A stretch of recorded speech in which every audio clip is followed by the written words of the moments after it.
Joe Biden has secretly flown in 320,000 illegal immigrants from Latin America to 43 U.S. cities. This is undoubtedly an act of treason. As you know, Joe Biden will lose the general election unless something drastic happens before November. The Democratic Party knows that better than anyone, so their strategy has been to let millions of undocumented immigrants into this country so that they can vote for Biden, Michelle, or whoever they can control next. Now, the latest part of this grand plan has been kept a secret by the establishment until it was revealed today to the world because of a lawsuit, not because they felt like it was the right thing to do to tell us. So we're going to dig in to see exactly what's going on.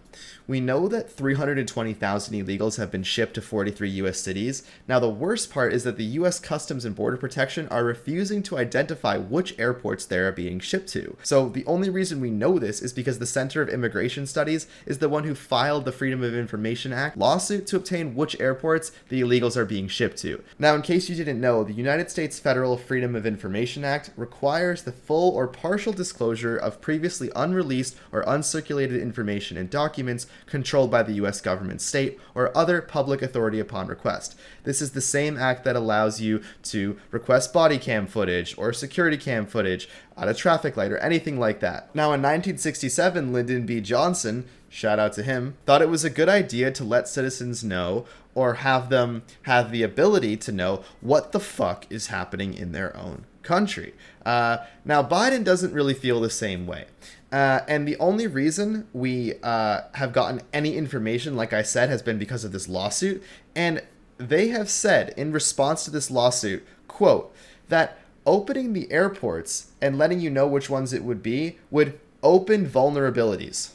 Yes, I am so glad we are protecting illegal immigrants over our own citizens who, obviously are not going to vote for Biden. However, people from third world countries that are being bussed in here and given a smartphone and $1,000 will probably vote for the guy who gave them that. Just a guess. Now, the point is that there could be illegal immigrants on your flight and you wouldn't know it. And guess what? That has actually happened many, many times. Take Ashley St. Clair, for example, who is a conservative commentator, went to an airport when she was flying from Phoenix to New York and realized her entire flight was filled with migrants.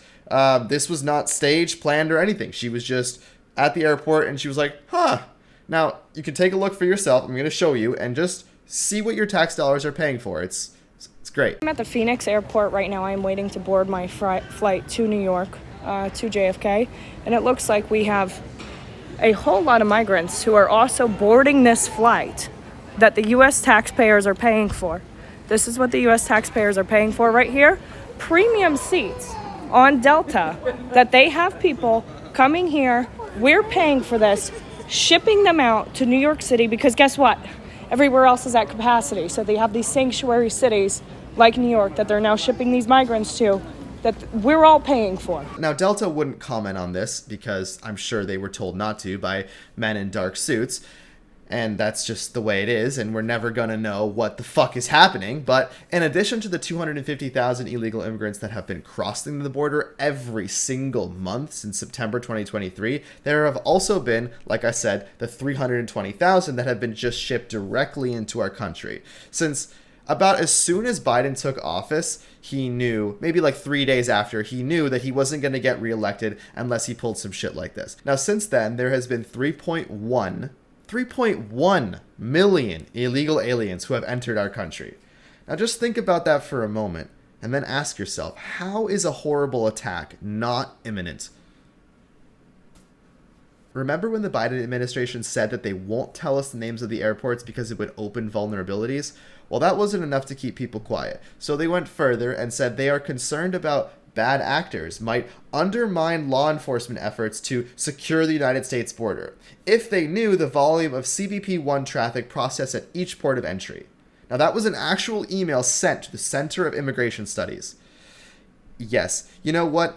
Let millions of people into our country that are more likely to kill, rape, and steal, but don't let us know where they are because a few citizens might ask some questions. Now, this is a direct quote from Todd Benson, who is a senior national security fellow for Texas, said, "The program at the center of the Freedom of Information Act litigation is perhaps the most enigmatic and least known of the Biden administration uses of the CBP-1 cell phone scheduling app, even though it is responsible for almost invisibly importing by air 320,000 aliens with no legal right to enter the United States since it got underway in late 2022. Now, here's what that means. The aliens who couldn't figure out a way to sneak into the country, whether it be hopping the fence or asking a cartel member to help them out, they use the CBP-1 app to apply for travel authorization. Now, the aliens then get shipped from their country to ours on, quote, humanitarian release. Now, the craziest part about this program is that they allow migrants to stay here for 2 years without legal status. But during this time, they are eligible to work and are completely and utterly unaccounted for during the entire 2 years. Now, apparently the migrants have to pay for their own flight on this particular program. The other ones, who knows? But this one, they have to pay. We have no way of actually knowing if that is true. That's just what the administration reports. However, paying for a flight from Mexico to New York is a lot cheaper than crossing the border illegally with the cartel and then having to figure out your way to one of these sanctuary cities who gives you a few $1,000s and a smartphone and just lets you do your own thing, right? So these migrants wait on the CBP app to get authorization from Washington, and then they go and purchase a ticket. And then they're here for 2 years, no questions asked. Now, that's this new amazing program. So get ready for crime to soar until Trump can revert this garbage. And I will see you in the next video.